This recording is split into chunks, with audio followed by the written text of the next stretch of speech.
웰컴 생태학 잡다한 식물 살롱 이정아입니다. 도심에서 꿀벌을 본 적이 없는데 어떻게 나무가 열매를 맺죠?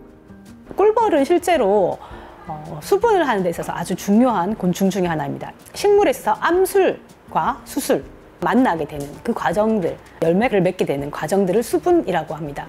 이 수분을 도와주는 것에는 꿀벌 이외에도 다른 다양한 곤충들이 사실은 있습니다.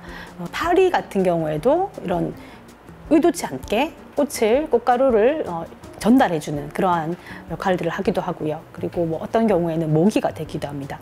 전 세계에서 가장 큰 꽃으로 알려져 있는 라플레시아 같은 경우에는 엄청 그 썩은 내를 풍깁니다. 곤충들을 유인을 해서 수분을 하게 된 나비도 마찬가지로 수분들을 하고, 개미 같은 경우에도 수분을 도와주는 역할을 합니다. 곤충 이외에도 바람으로 인해서 그 꽃가루가 멀리 퍼져나가는 그러한 경우도 있고요. 그리고 물을 이용해서 꽃가루가 멀리 이동을 하는 그런 경우들도 있습니다. 환경이 좋지 않을 때는, 또는 그러한 기회들을 만나기가 좀 어려운 식물 종류의 경우에는 수술대를 이렇게 기울여 가지고 자가 수분이라고 스스로 수분을 하는 경우들도 있습니다.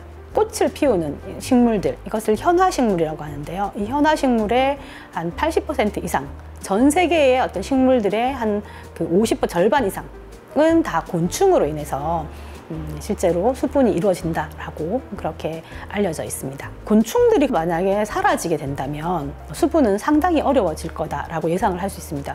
그리고 수분이 잘 이루어지지 않으면 열매를 먹지 못하게 될 것이죠. 그리고 또 하나는 그 열매나 씨앗이 없게 되면 거기서 새로운 어떤 개체가 자라야 되는 경우들을 잘 자라지 못할 수 있기 때문에 전 세계적으로 식량 문제가 엄청 심각해지는 경우들이 생길 수 있습니다. 그래서 식량 생산에 엄청나게 그 곤충이 미친 영향들이 크지만, 또 다른 하나 중에 하나가 뭐냐면 생물 다양성이라는 것이 있습니다. 이 생물이 다양하게 존재하는 것이 중요하다라는 것인데, 이런 부분에 의해서도 영향을 미칠 수 있습니다. 토착종, 원래 그 지역에 살고 있던 그러한 식물들의 경우에는 곤충에 대한 의존도가 훨씬 더 높다, 이렇게 알려져 있기도 합니다. 지난달 8월 달에 우리나라 꿀벌들이 갑자기 그 집단적으로 사라졌다 해서 뉴스가 나왔습니다. 언론에 많이 알려졌습니다. 제가 봤던 책 중 꿀벌 없는 계절, 결실 없는 가을이라는 책이 있습니다.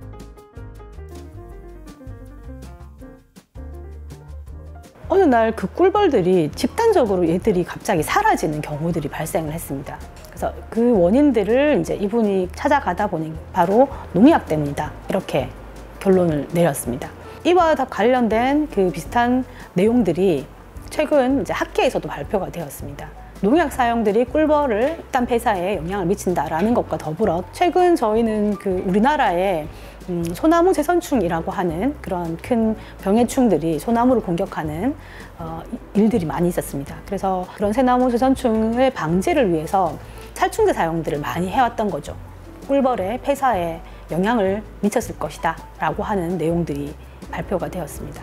우리들은 여전히 이러한 꿀벌이나 농약 사용이나 나와는 별로 상관이 없다라고 생각을 하면서 살아왔던 것 같습니다. 이렇게 우리의 식량 문제, 그리고 생물 다양성을 감소시키는 그러한 살충제나 제초제의 사용에 대해서는 나는 자유로운가? 라는 질문들을 한번 던져보시면 좋을 것 같습니다. 꿀벌이 없는데 어떻게 나무가 도심에서 열매를 맺을 수 있을까라는 질문에서 딥하게 많이 들어갔을 수도 있는데, 이런 기회를 통해서 한번 살충제, 제초제, 농약 사용 이런 것들에 대해서 한번 생각을 해보고 나의 생활의 태도들을 한번 돌아볼 수 있는 기회가 되면 좋겠다라고 생각이 듭니다.